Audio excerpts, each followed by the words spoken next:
9. 7 variaciones. 12 de enero de 2000. Soportamos hoy la dominación de un individualismo artificial. A los millones de manifestantes de diciembre de 1995 que reivindicaban, como Paul Celan, la palabra tienda, juntos, la propaganda opone la evidencia del individuo lanzado a la búsqueda competitiva del éxito y la felicidad. Aún en el orden literario, la producción conjunta de biografías y autobiografías satura el mercado. Solo se considera como digno de interés lo que los chinos, fascinados por las listas, habrían llamado las 3 relaciones: relación con el dinero, relación con el éxito económico y social, relación con el sexo. El resto no es más que abstracción arcaica y probablemente totalitaria. Lo moderno es la generalización, como ideales del yo, moi, de las 3 relaciones en cuestión. He aquí, no lo que es, sino aquello que, con una especie de encarnizamiento vindicativo, se procura imponernos como deber ser.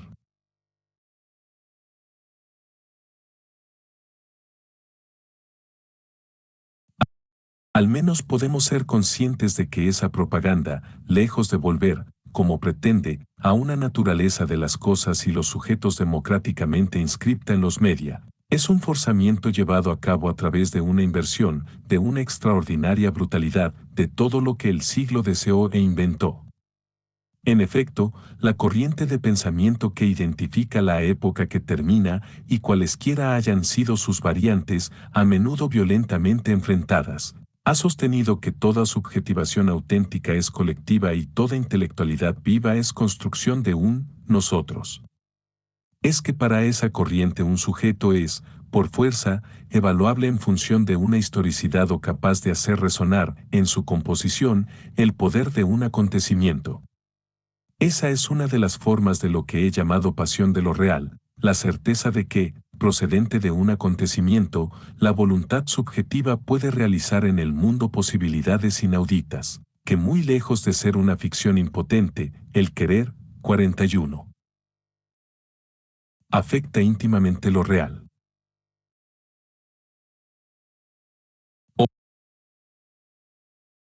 Hoy, al contrario, se nos quiere imponer la convicción de que el querer, dominado por un principio de realidad aplastante cuyo concentrado es la economía, debe mostrarse extraordinariamente circunspecto, so pena de exponer al mundo a graves desastres. Hay una naturaleza de las cosas que no debe violentarse.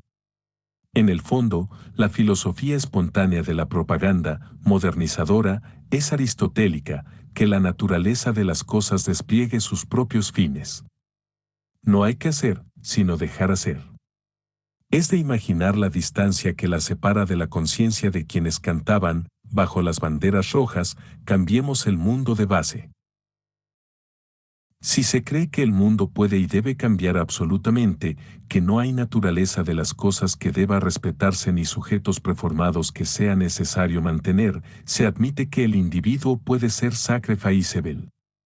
Lo cual significa que no está dotado por sí mismo de ninguna naturaleza por cuya permanencia valga la pena esforzarse.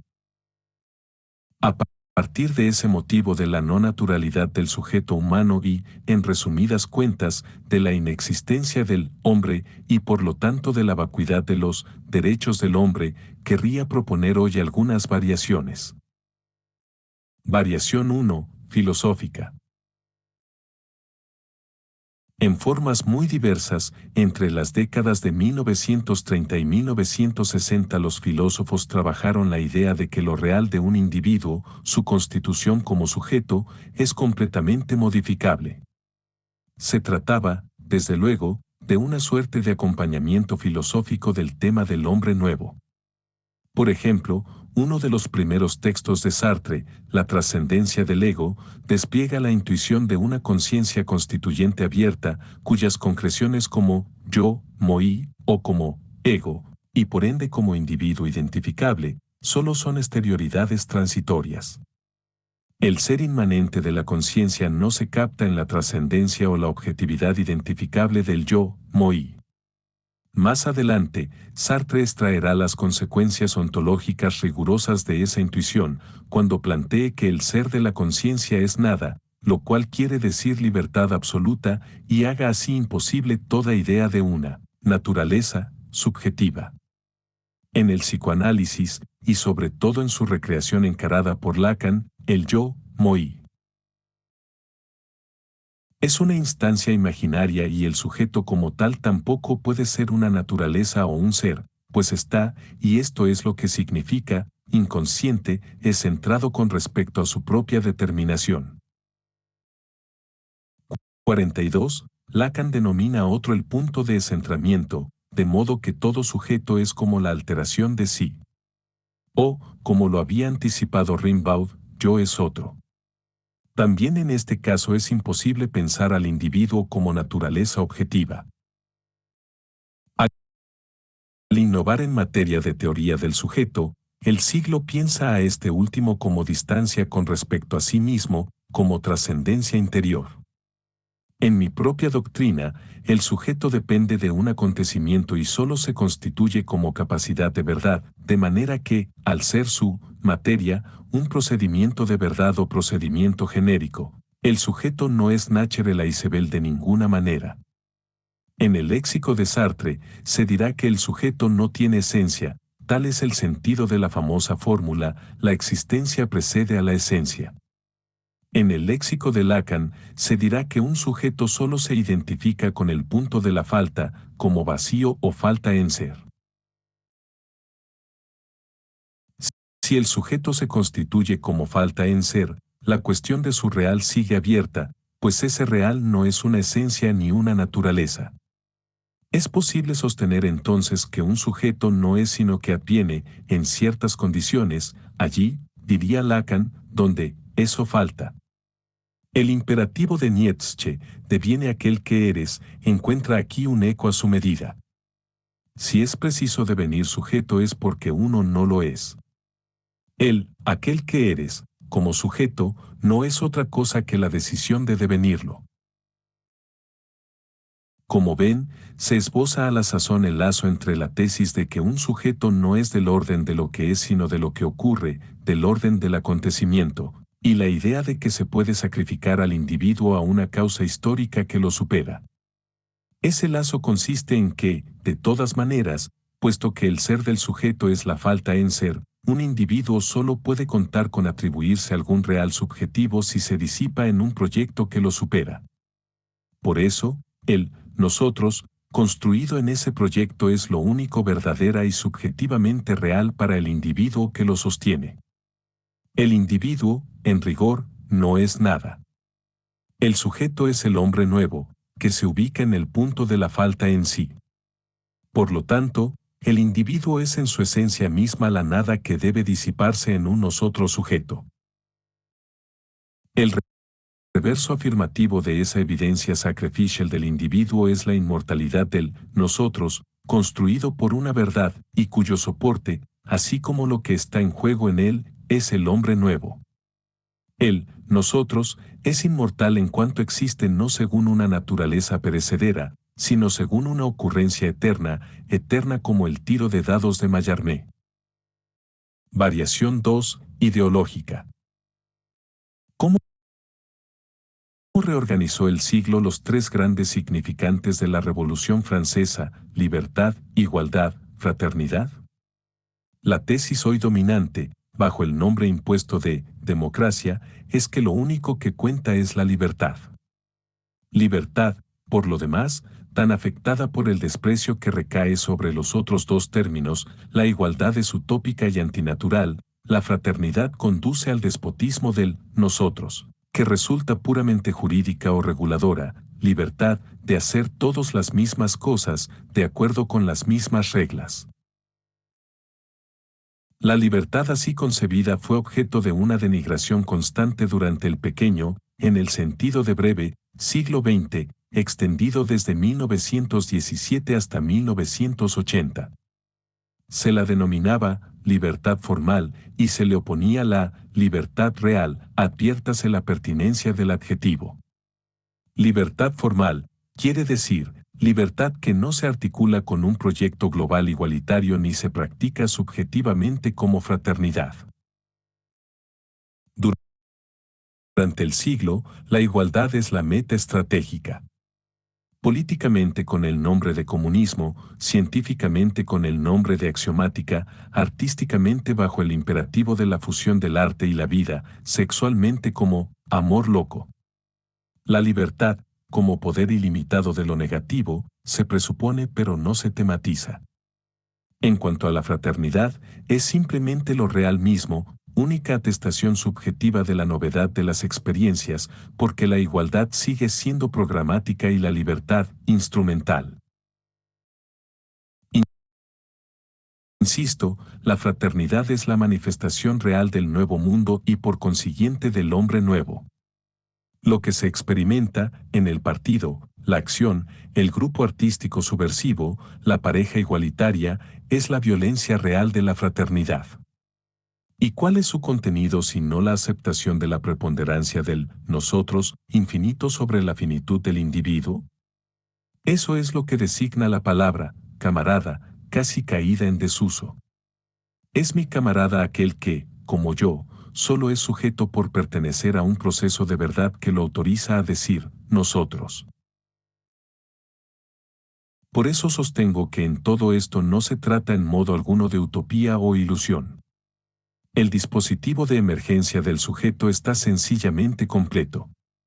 Según los términos de Lacan, la igualdad es lo imaginario, porque no puede advenir como figura objetiva, aunque sea la razón última de todo. La libertad es lo simbólico, porque es el instrumento presupuesto, lo negativo fecundo, y la fraternidad es lo real, es decir, lo que a veces se encuentra, aquí y ahora. Variación 3. Crítica. El riesgo de seguir articulando la constitución del sujeto con una trascendencia colectiva y por lo tanto Universal Isabel consiste en transferir al colectivo las propiedades, naturales o al menos objetivas, que los liberales suponen patrimonio del individuo humano. El siglo hizo poco por ahorrarse esta desviación. Los fascismos no dejaron de reemplazar la universalidad subjetiva de los procedimientos de verdad, invención política, creación artística, etc., que detestaban, por la determinación de grandes colectivos referenciales, la nación, la raza, Occidente. Podemos denominar estalinismo a la sustitución, proclamada sobre la base del poderío del Estado soviético, de los procesos políticos reales, cuyo pensador había llegado a ser Lenin y que Mao, a su turno, intentaría identificar, por entidades semejantes, clase obrera, partido, campo socialista. Señalemos de paso, para no coincidir con la grosera identificación, bajo el nombre de totalitarismo, del nazismo y el presunto comunismo, de hecho, el Estado estalinista, que esas dos disposiciones políticas fueron completamente opuestas hasta en la génesis de las entidades referenciales. Pues fue precisamente contra los procesos políticos de emancipación ligados a la palabra proletario, procesos que se les mostraban con justa razón como desligados, imposibles de atribuir, cosmopolitas, antiestatales, que los fascismos propiciaron, de manera absolutamente explícita, el sometimiento a totalidades referenciales nacionales o raciales y a sus supuestos representantes. Las sustancializaciones del Estado estalinista, por su parte, son reificaciones de procesos políticos reales, reificaciones cuyo origen es la imposibilidad del leninismo de integrar a su dispositivo mental el dominio sobre el Estado. Mientras este siempre fue el alfa y el omega de la visión fascista de la política, Estado apoyado en el supuesto de la existencia de grandes colectivos cerrados, en la historia del leninismo y luego del maoísmo nunca fue otra cosa que el obstáculo opuesto por la brutal finitud de las operaciones de poder a la movilidad infinita de la política. Así, podemos formular en términos más filosóficos la oposición absoluta de esas políticas en el siglo. Los fascismos intentan oponer a lo infinito de la emancipación el sangriento tope de una finitud predicable, las propiedades enumerables de una supuesta sustancia, el ario, el judío, el alemán. Los comunismos, vive en la antinomia, señalada por Marx con su genio habitual, entre la finitud del Estado y lo infinito inmanente a toda verdad, incluida, y sobre todo, la verdad política. Las entidades referenciales míticas acompañan la victoria de los fascismos y signan infaliblemente la derrota de los comunismos. Sin embargo, es cierto que, ya se las idealice y se haga de ellas desde el principio el sostén subjetivo de una política de conquista, ya no sean más que los nombres pomposos de una paralización política. Hay en efecto producción de entidades macroscópicas imaginarias, de nombres hiperbólicos. Esas grandes entidades no son el, nosotros sujeto, del cual hablábamos antes. No se originan en una ocurrencia o un acontecimiento, son colectivos inertes. Sus devotos las consideran necesarias para cualquier subjetivación, como una materia objetiva cuya reflexión o despliegue práctico es el nosotros sujeto. Yo propondría de buena gana denominarlas cuerpo pasivo de la subjetivación. ¿Por qué, aun en la prueba del control del Estado, no conformarse con el nosotros real, el nosotros, que envuelve el yo, en el devenir efectivo de una invención de pensamiento? ¿Por qué la determinación de la singularidad activa debió representarse con tanta frecuencia como conciencia o experiencia de entidades objetivas, de hipóstasis míticas? ¿Por qué dotar a la acción de un cuerpo pasivo? Tendremos la oportunidad, en todo caso, de ver que esa objetivación temible interviene en el problema de la nominación de los procesos, en la teoría de los nombres. 43. Podemos preguntarnos si las grandes totalidades macroscópicas no son invocadas, en el caso de su pertenencia, comunista, como nombres, política proletaria, arte burgués, campo socialista, campo imperialista, estado de los obreros y los campesinos, cuyo valor reside totalmente en la universalización a buen precio de un proceso en el momento mismo de su esterilidad o su fijación estatal. El nombre es lo que destaca la singularidad más allá de sí misma. El manejo de los nombres por el siglo también está cautivo de lo dos, de la síntesis no dialéctica. Por un lado, es importante no querer otra cosa que singularidades activas, la fraternidad; por otro, es preciso historizarlas, aun en los momentos en que falta la invención, esos momentos en que, como decía Saint-Just, la revolución está congelada, es necesario poner en evidencia su universalidad, mediante nombres que contengan objetividades identificables. El problema, en definitiva, es el siguiente: ¿por qué en el siglo se necesitan grandes colectivos, objetivos, para dar nombres? ¿Por qué los procesos políticos de emancipación adoptan siempre el nombre de supuestas entidades sociales objetivas, como el proletariado, el pueblo o la nación? Creo posible demostrar que se trata del tributo pagado a la ciencia, y por consiguiente de los aspectos subsistentes, en pleno siglo XX voluntarista, del cientificismo del siglo XIX. La objetividad, en efecto, es una norma científica crucial. La legitimidad de los nombres adecuados al nosotros sujeto se buscó en las ciencias más o menos consolidadas, como el materialismo histórico. Aún el nazismo es una mitología racias con pretensiones científicas. En sus aspiraciones de sojuzgamiento y exterminio, el nazismo creyó poder apoyarse en la jerga antropológica racialista que, desde el siglo XVIII, acompañó la expansión imperial de Europa. Es obvio que se trata de laboriosas y criminales ficciones. La ciencia de las razas es puramente imaginaria. Habrá de reconocerse que también existió una ciencia marxista imaginaria, aun cuando no era ella la que determinaba las subjetividades revolucionarias del siglo. Ese marxismo sin correlato real pretendía ser, simplemente, y en ello radicaba su fuerza, una fraternidad científicamente legítima. Variación 4. Temporal. El siglo propuso su propia visión del tiempo histórico. Tuvo una visión genealógica de gran amplitud de los enfrentamientos políticos, siguió en ello al Marx, que escribía que toda la historia de los hombres era la historia de la lucha de clases. Los mismos historiadores académicos se dedicaron a la larga duración y consideraron la escala de una vida humana como una cantidad irrisoria en comparación con los flujos de significaciones. 44. De manera que esta historia no era en modo alguno humanista. Es muy asombroso constatar que en nuestros días ya no tenemos prácticamente ningún pensamiento del tiempo. Para casi todo el mundo pasado mañana es abstracto y antes de ayer, incomprensible. Hemos entrado en un periodo temporal, instantáneo, lo cual muestra hasta qué punto, lejos de ser una experiencia individual compartida, el tiempo es una construcción e incluso, puede decirse, una construcción política. Intentemos repensar durante un instante, por ejemplo, los planes quinquenales que estructuraban el desarrollo industrial de la URSS stalinista. Si el plan puede exaltarse hasta en obras de arte, como el filme La Línea General.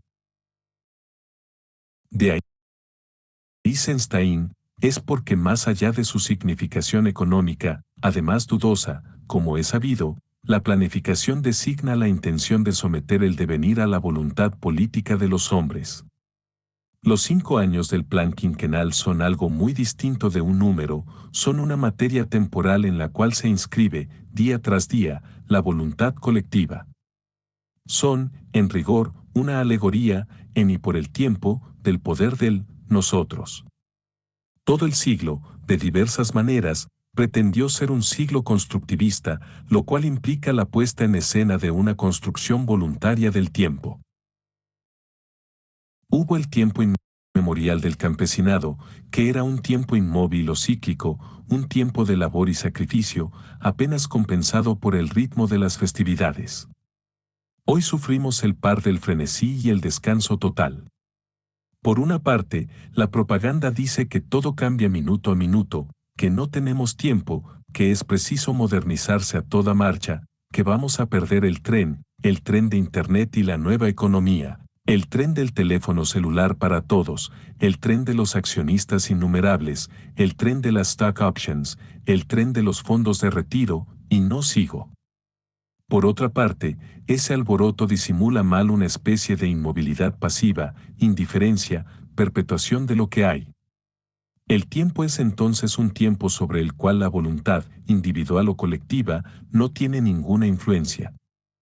Es una mistura inaccesible de agitación y esterilidad, la paradoja de una febrilidad estancada. La idea fuerte del siglo, aun cuando, como sucede a menudo en el momento de una invención, se manejó con torpeza y dogmatismo, debe seguir inspirándonos, al menos contra la temporalidad modernizante, que anula toda subjetivación. Esta idea es que, si se quiere llegar a lo real del tiempo, es menester construirlo, y esa construcción solo depende, en definitiva, del cuidado puesto en erigirse en agente de los procedimientos de verdad. Alabaremos al siglo por haber llevado en su seno la propuesta épica de una construcción integral del tiempo. Variación 5, formal. ¿Cuáles fueron, en el siglo, las formas dominantes de la materialidad colectiva? Puede sostenerse, creo, que el siglo fue el siglo de la manifestación. ¿Qué es una mani? Es el nombre de un cuerpo colectivo que utiliza el espacio público, la calle, la plaza, para mostrar el espectáculo de su propio poder. La manifestación es el sujeto colectivo, el sujeto nosotros, dotado de un cuerpo. Una manifestación es una fraternidad visible. La reunión de los cuerpos en una sola forma material en movimiento tiene la función de decir, nosotros, estamos ahí, y, ellos, los poderosos, los otros, los que no participan de la composición del nosotros, deben tener miedo y tomar en cuenta nuestra existencia. La manifestación, en el siglo, solo se comprende en el horizonte subjetivo de un, podríamos cambiarlo todo. Legitima en lo visible el enunciado de la Internacional, los nada de hoy todo han de ser. La manifestación esboza esa totalidad a la cual aspira la reunión de esas nadas, que son los individuos aislados.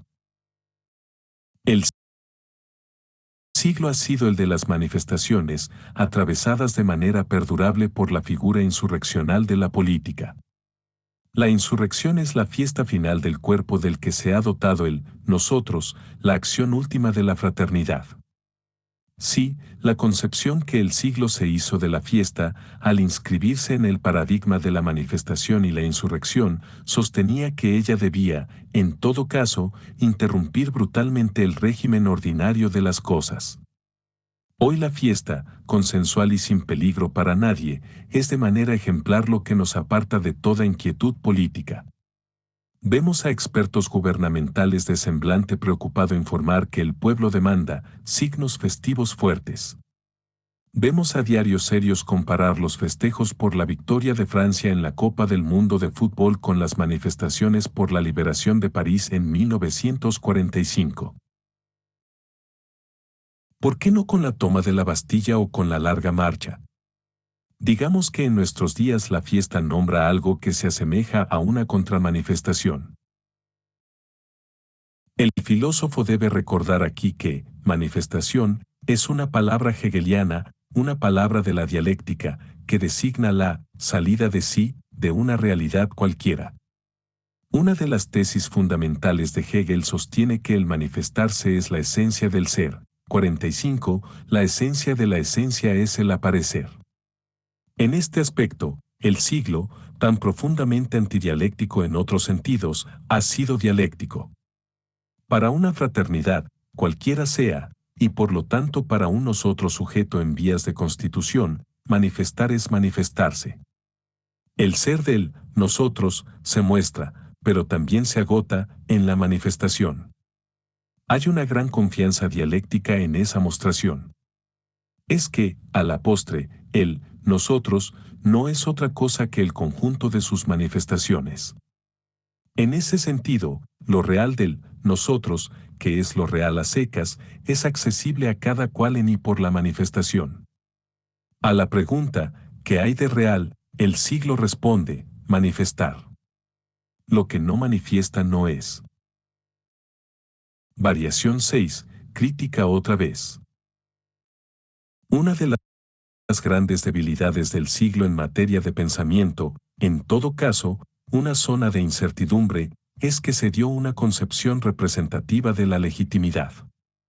En política, por ejemplo, sostuvo y llevó a la práctica con insistencia uno de los enunciados tardíos de Lenin, que su autor presentaba como el ABC del marxismo, pero que no por ello deja de ser dudoso. Las masas están divididas en clases, las clases son representadas por partidos y los partidos son dirigidos por jefes. Partidos y jefes extraen su legitimidad de una operación representativa. La puesta a prueba de esta concepción de la legitimidad en la pasión de lo real tropieza con el obstáculo de que lo real no se representa, se presenta. En sus diferentes invenciones, el partido político revolucionario, el manifiesto de una escuela artística, la didáctica integral de una ciencia, etc., el siglo no dejó de chocar con la inadecuación entre real y representación. Lo real se encuentra, se manifiesta, se construye, pero no se representa. Ese es el escollo. Si toda legitimidad es representativa, la legitimidad no es más que una ficción con respecto a lo real que ella misma reivindica. Una manifestación, una insurrección y, en términos más generales, una secuencia política, al igual que una creación artística tomada en la violencia de su gesto, no son representables de manera alguna. La fraternidad no es representable. Como ya lo sugerí, la convocatoria indebida de grandes conjuntos macroscópicos inertes, clase en sí, raza, nación, y por eso mismo supuestamente, objetivos, se inmiscuye en la subjetivación del sesgo de la legitimidad representativa. Pues solo la inercia es representable. Se pasa entonces del modelo real del acontecimiento y la manifestación al modelo ideal de la ciencia. La representación y la legitimación facticia a partir de totalidades inertes taponan los agujeros de lo que se presenta realmente y que siempre es discontinuo. Desde un punto de vista filosófico, el fondo del problema es que lo real es discontinuo. Como dice Lacan en una gráfica fórmula, lo que hay son granos de real. En términos de mi vocabulario, solo hay múltiples procedimientos de verdad, múltiples secuencias creativas, y nada que disponga entre ellos una continuidad. La fraternidad misma es una pasión discontinua. En rigor, no existen sino momentos de fraternidad. Los protocolos de legitimación representativa intentan hacer continuo lo que no lo es, dar a secuencias dispares un nombre único, de hecho extraído de objetividades ficticias, como gran dirigente proletario o gran fundador de la modernidad artística. El hecho de que el siglo también necesitara falsos héroes es sin duda una faceta oscura del relato épico en la que el siglo se complació. Variación 7. Antidialéctica. He insistido sobre la singularidad de la teoría de lo dos que anima a la intelectualidad del siglo en todos los ámbitos. 46. Se trata de un dos antidialéctico, sin síntesis. Ahora bien, en toda manifestación de la fraternidad tenemos un dos esencial, el del nosotros y lo que no es nosotros.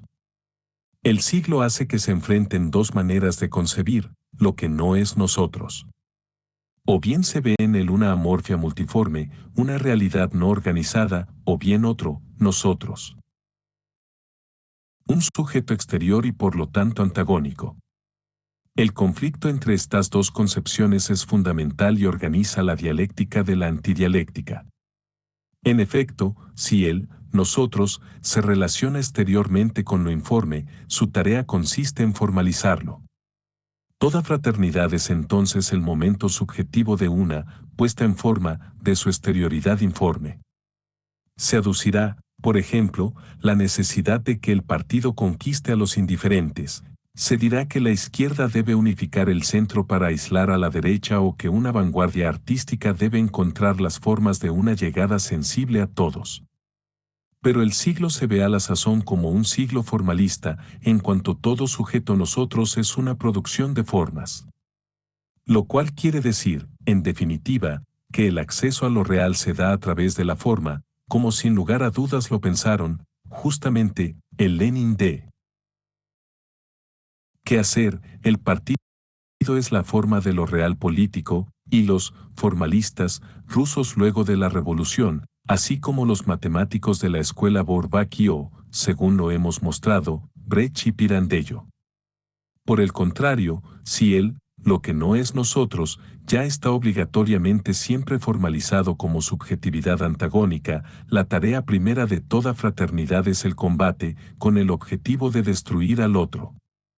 Se dirá entonces que quien no está con el partido está contra él, que la izquierda debe aterrorizar al centro para aplastar a la derecha o que una vanguardia artística debe buscar la disidencia y el aislamiento para no quedar alienada en la sociedad del espectáculo. En el corazón del siglo, por razones que obedecen a la antidialéctica de toda dualidad primordial, se juega la contradicción propiamente dialéctica entre formalización y destrucción. Mao dio su forma a esa contradicción derivada en un texto sumamente innovador, 47, al distinguir las contradicciones antagónicas que carecen de hecho de síntesis o antidialécticas y las contradicciones en el seno del pueblo, referidas a la manera de tratar las primeras y, finalmente, a la opción entre formalización y destrucción. La directiva esencial de Mao es no tratar nunca las contradicciones en el seno del pueblo de manera antagónica. Por lo tanto, zanjar el conflicto entre formalización y destrucción mediante la formalización. Se trata quizá de una de las lecciones más profundas, pero también más difíciles, que el siglo nos lega. 10. Crueldades. 26 de enero de 2000.